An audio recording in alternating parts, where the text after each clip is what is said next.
Good morning. So I'm Ted O'Toole, and I'm giving the Dharma talk this morning.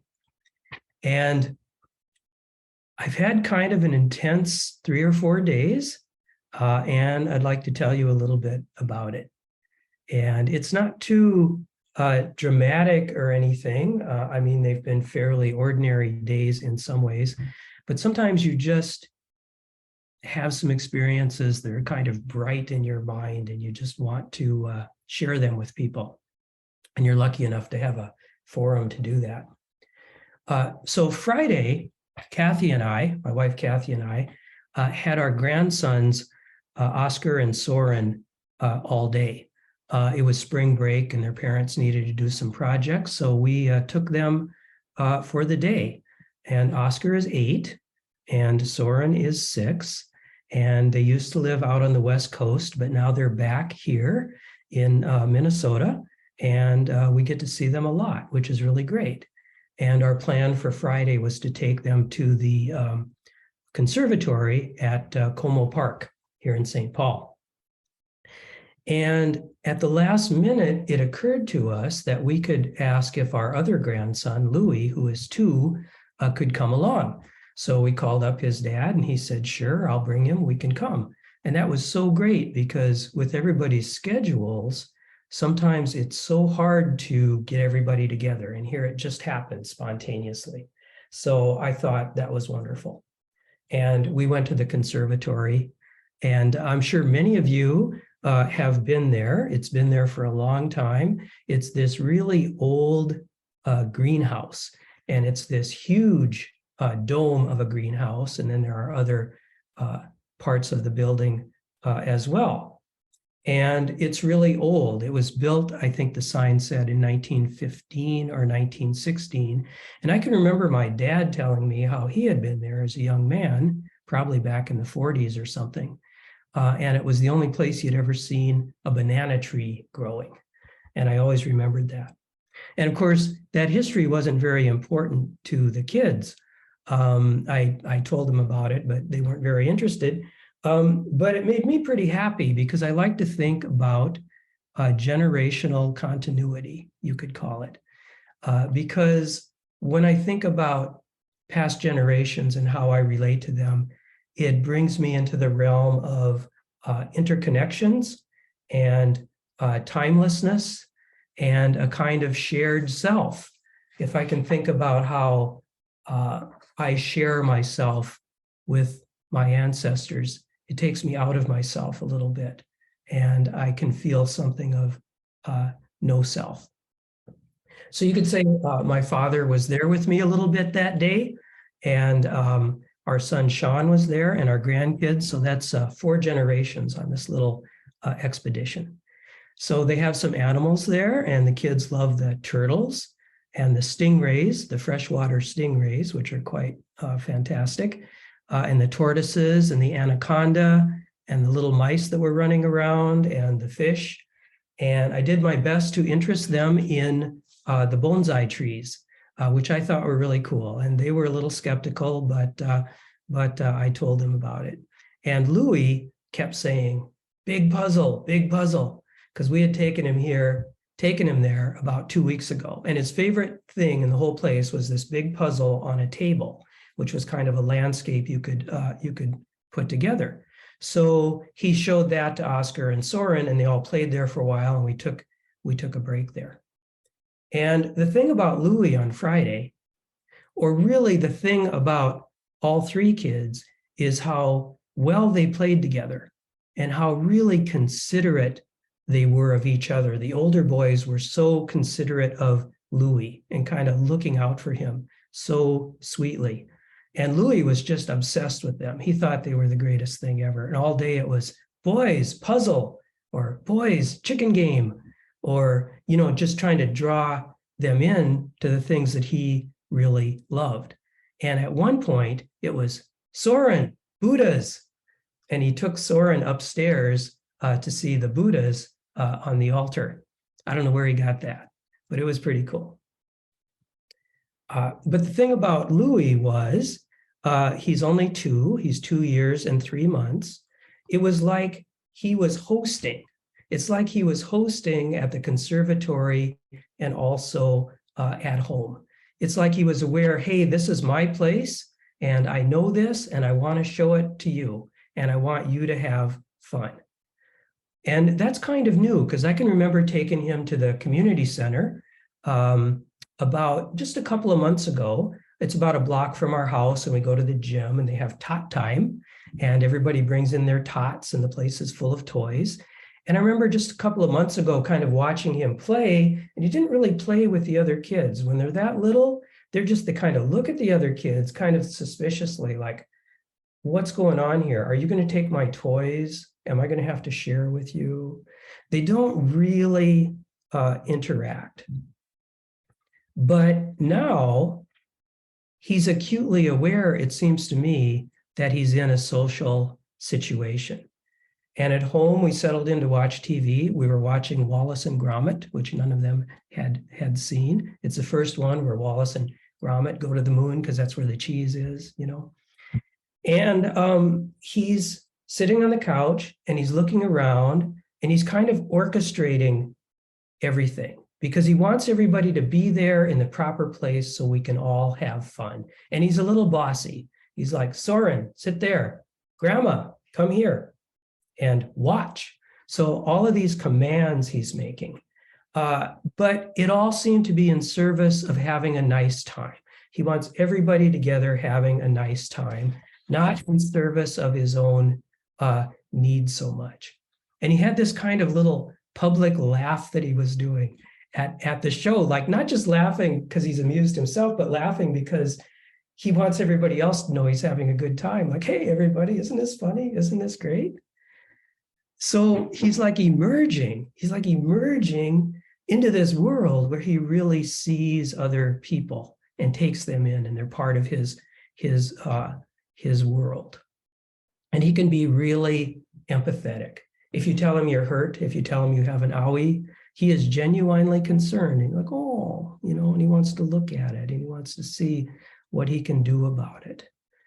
And so I have this deck right over here. That's this door that you can see here. It leads to this little second floor deck, which is my meditation deck. And I'm extraordinarily fortunate to have that. It's outdoors. And I keep some of my hotes out there because people keep giving me hotes. And I went out there with Louis and he sees this hote, and here it is. And he thought it was a baby. He called it a baby. And he noticed that it's broken because it was outside all winter. And I didn't think this would happen, but the hands broke off. So he sees the hote and he says, baby, broken, fix. And he seemed genuinely sad. This was about 2 weeks ago. And then Friday, he wanted to go out there again. And he said all of the same things, just genuinely sad about the baby. So I got some glue, and next time he's over, going to see if we can glue the hands back on and make the baby whole again. And I think that'll make him happy. So all of this kind of reaching out that he's doing and being aware of others and their feelings just gives me a lot of hope. Because I think when we're born, we're just this little bundle of needs. And we don't really have anything to give. But it's not too long, maybe about 2 years, and in some ways earlier than that, this kind of empathy and this love emerges. And I believe that that's our natural state. That what emerges, this sort of wanting to take care of everyone and everyone having a place, is our natural state. And he's there now, but he's soon going to learn from various sources that you need to compete and you need to protect yourself, you need to watch out for yourself, and you need to stay ahead of others. And some of that's necessary, but he'll probably learn it too much. And we're probably going to have to try to get that back out of him at some point and undo that and bring him back to a very sort of friendly and supportive place. And I think that our society should be structured in such a way that we have the expectation that people can and will be kind to each other, not dog eat dog, dog help dog. That we could make really deep changes in our society that allow for this. And that's kind of like the chicken game. I mentioned the chicken game. It's actually called Count Your Chickens. And it's one of Louie's favorite games. And when I opened it, when I took it out, I was really confused because, you have a marker to move around the board. And in this case, it's a chicken. And there was only one marker. And I was really confused about that. Like, where are the other markers? How are we going to play a game if we don't each have a marker? And then I found out it's a cooperative game.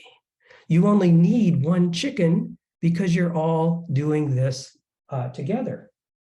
Because you have a spinner and you spin it, and here's the board. Maybe hard to see, but you put your chicken here, start, you spin it, you go here, and you get the number of chick tokens that correspond to your the space you land on. And the idea is you move through here and you get to the chicken coop, which says home sweet home. And once you get all the chicks back to the chicken coop where they belong, everybody wins together. Pretty cool, huh? This reminds me a little bit of Deb's talk about Chutes and Ladders a few weeks ago, which is also kind of a cooperative game. It's not really about winning, it's about dealing with your own karma. And we went out and bought that game too after Deb's talk. So a lot of sweetness going on. Now, true, they did end the day with a massive pillow fight, but it was a friendly pillow fight. And it was really cool. This was in the basement, and Soren and Oscar, they're best friends. They're like twins. They just play together all the time, and they love that. They're hitting each other with pillows and really enjoying it. And Louie's right in there. He's about half their size, but he's got his pillow, and he's going in there, and he's whacking them, and he's coming back again and again and again. And he just loves it. And I was there every minute watching to see nobody got hurt because it got kind of rough. So you could say it was kind of an ordinary day. Kathy and I were just babysitting. That's what was going on. But different people get moved by different things.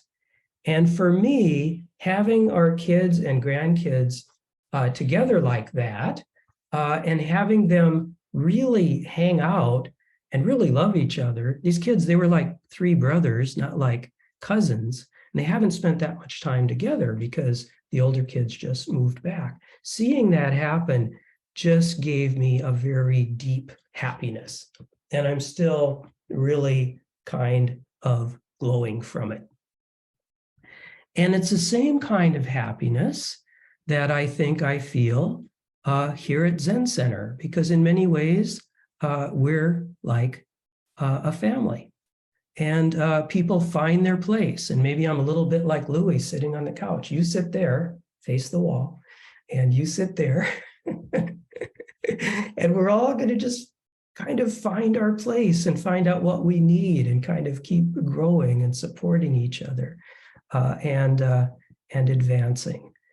And I'm just astounded that our spring practice period, which Cato and I are leading together, we've got something like 50 people signed up, which is almost twice as many as we had last fall. And I don't know what's going on, but it makes me really happy. That's a lot of people to make such a serious commitment to practice.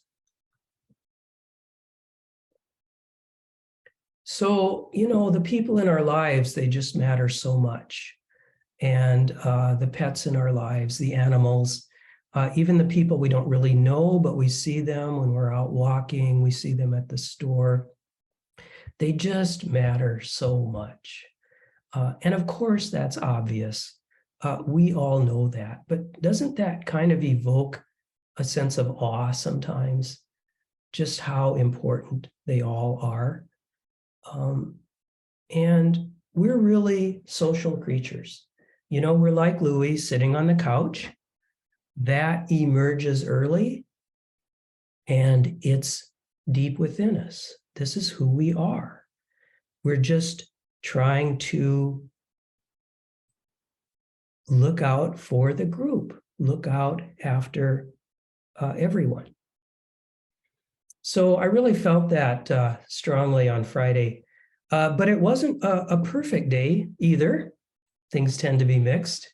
There was this kind of troubling thing that happened, which was that I found out early in the afternoon, after we returned from the conservatory, that I'd been exposed to COVID the previous day, that I'd been with someone who had later tested positive with COVID, who didn't have any symptoms at the time I was with them. That kind of threw me off a little bit. I feel fine. I've tested negative twice since then. I think I'm going to be okay, but I do have to take precautions. And so I wanted to stay home this morning just to be really extra cautious, even though it's all kind of attenuated. So I went to the CDC webpage and used their little calculator, and they said I can go out, but I should wear a mask for 10 days. But I didn't want to come into the Zendo and wear a mask. I didn't want to do that again. I didn't want to talk through a mask again. I didn't want to make anyone nervous. And I just wanted to be super cautious. So that's why I'm speaking from home. And I think I'll have to speak from home for my 2 practice period lectures, Wednesday and Thursday too, which is pretty disappointing because I've been thinking about that talk for months now, but it'll be okay. It'll be okay. So there was that, and that brought back some other kind of painful stuff on my perfect day, like, oh, that whole thing when Zen Center was closed and all of that fear and everything. And I got out my talk from 1 year ago when I also talked on Buddha's birthday because I wanted to see what I said and not repeat myself.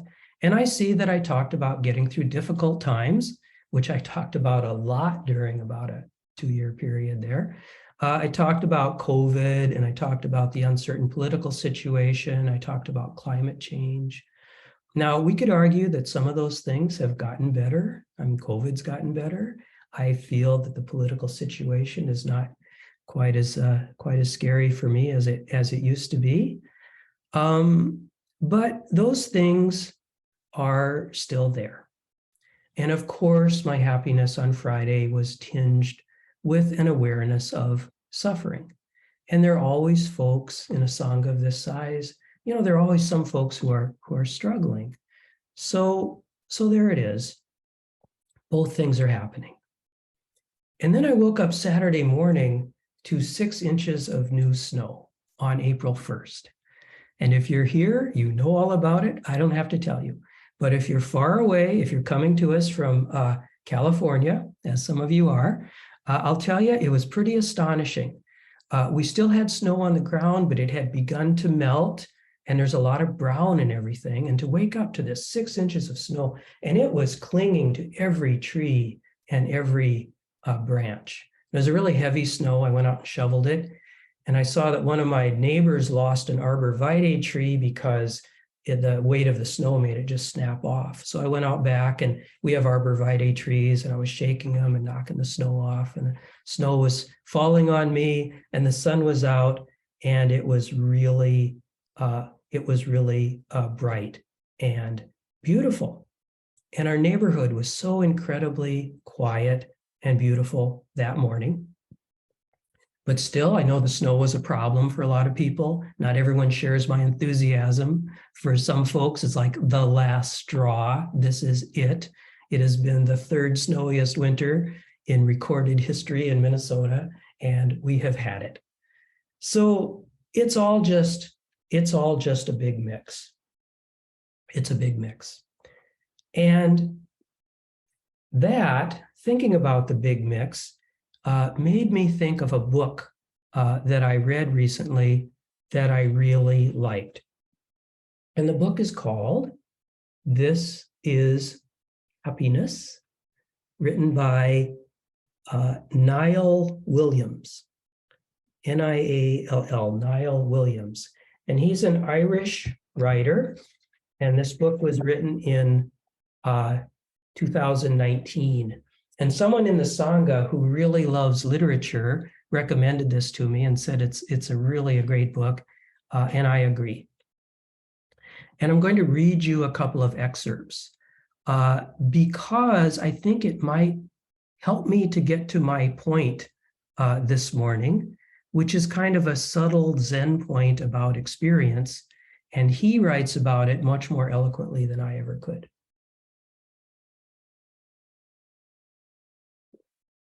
So I don't think this is too much of a spoiler. I'm not going to give away too much more than what you would see on the back cover, but I am going to tell you some things about what happens. So the narrator is Noah Crowe, N-O-E, Noah.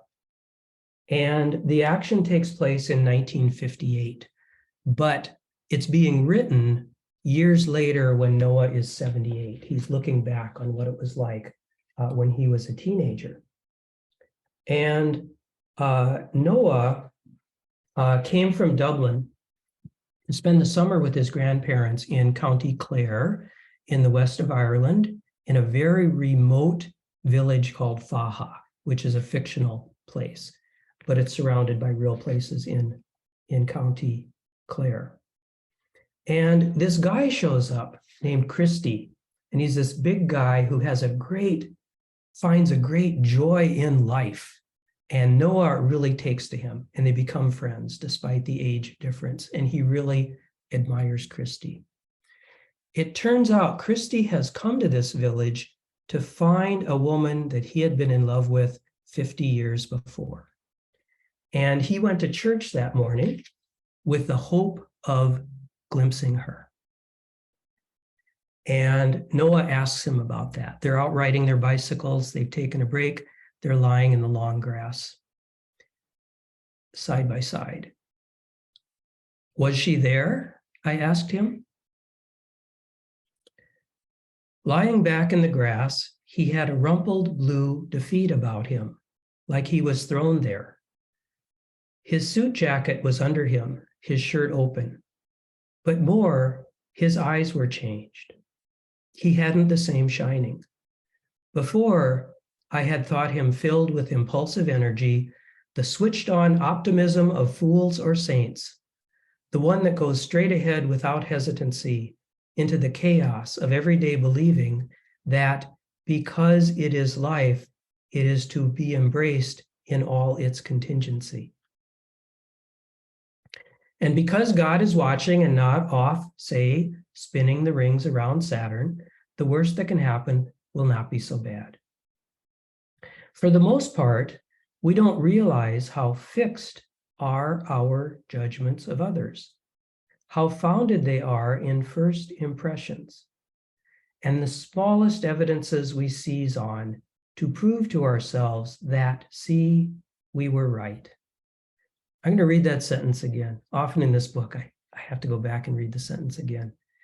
For the most part, we don't realize how fixed are our judgment of others, how founded they are in first impressions, and the smallest evidences we seize on to prove to ourselves that, see, we were right.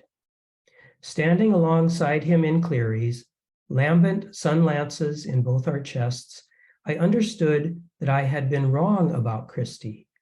I had come to believe his character irrepressible. I had thought of him as a force with sureness of purpose, but in doing so, I had robbed him of human dimension. The eyes that met mine were sad, his voice soft, and once it spoke, I could hear the hurt disguised in it. He shielded the sun with a held salute. Was she at Mass? I didn't see. He lowered the salute. She wasn't. And it doesn't go well with Christy and Annie Mooney, for that's her name, they don't really get together.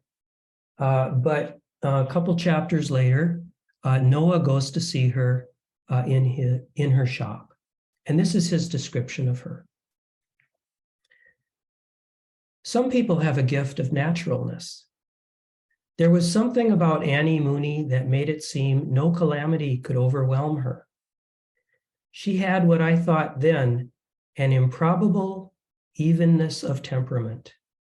And when her eyes met yours, what you felt was her clarity and calm, as though by life she had been distilled.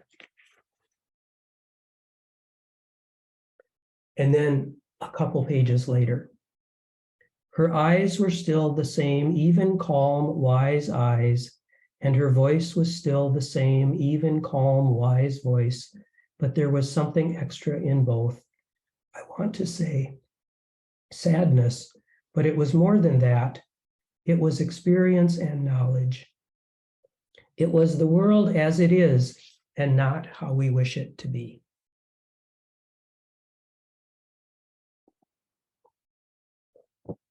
So that's Annie Mooney.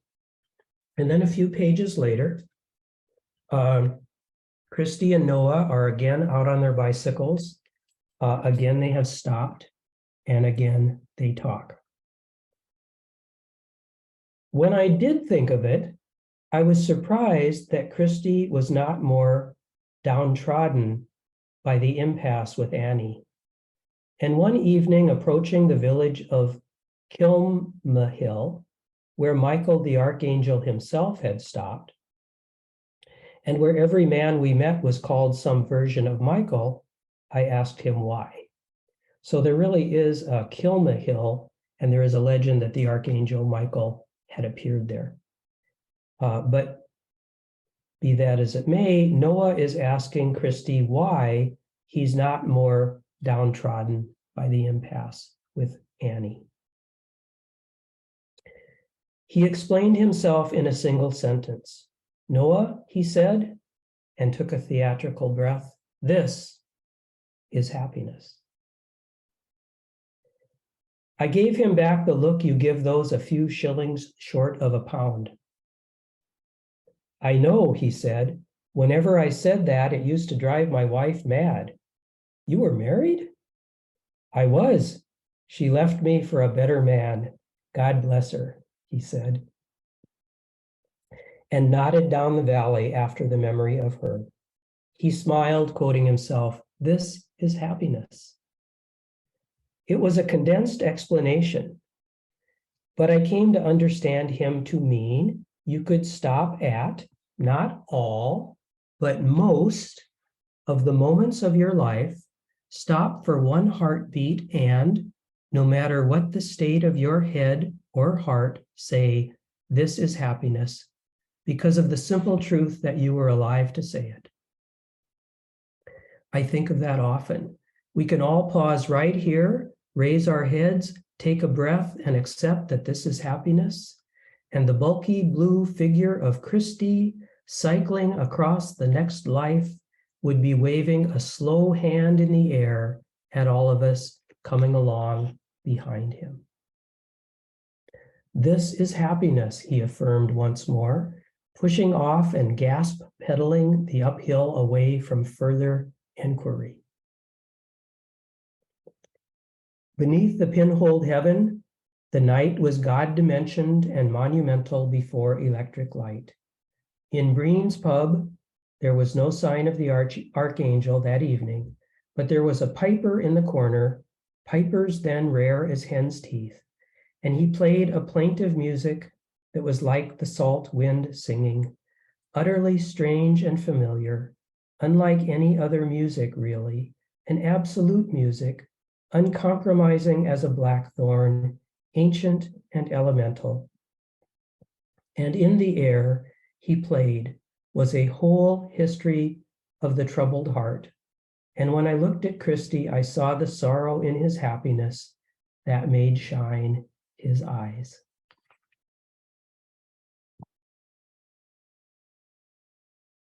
So the sorrow in his happiness. not by his happiness or along with his happiness, but the sorrow in his happiness. And Annie Mooney, who had been distilled by life, there was something extra in her eyes and voice. I want to say sadness, but it was more than that. It was experience and knowledge. It was the world as it is and not how we wish it to be. And there was that beauty of that day with my grandchildren and the memory of my father, who was sort of there with us, but was not there with us. And there was that bright sunshine, and there was shaking the snow down from the trees and getting it on my head and everything. And what could be more Buddhist than what Noah says about Annie Mooney? It was the world as it is and not how we wish it to be. That's the Four Noble Truths.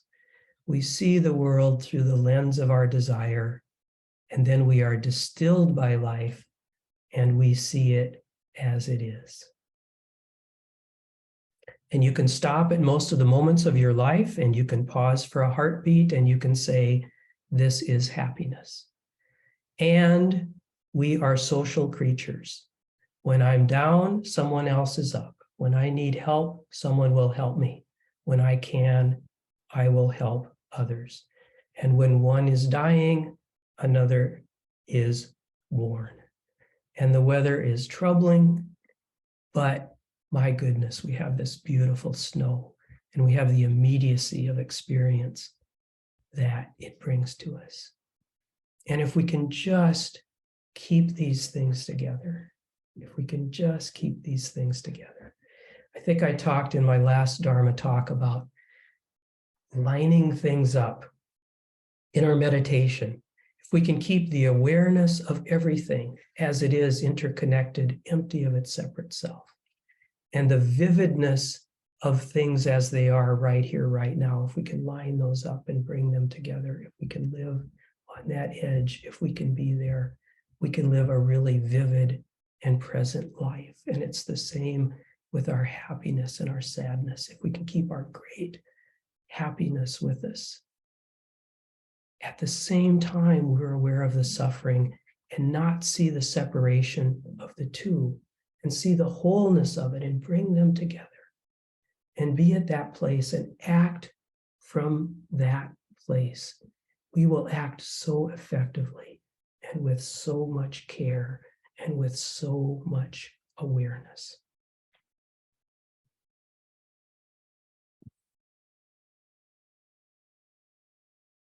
And we're always running after that thing, that it has to be good all the time, but it doesn't. We learn something about life. It's beyond good and bad. And we don't have to ask that many questions about it. We just lean into it and we live it. As it says in the book, because it is life, it is to be embraced in all of its contingency. And that's it. That's what I think we should help each other to do.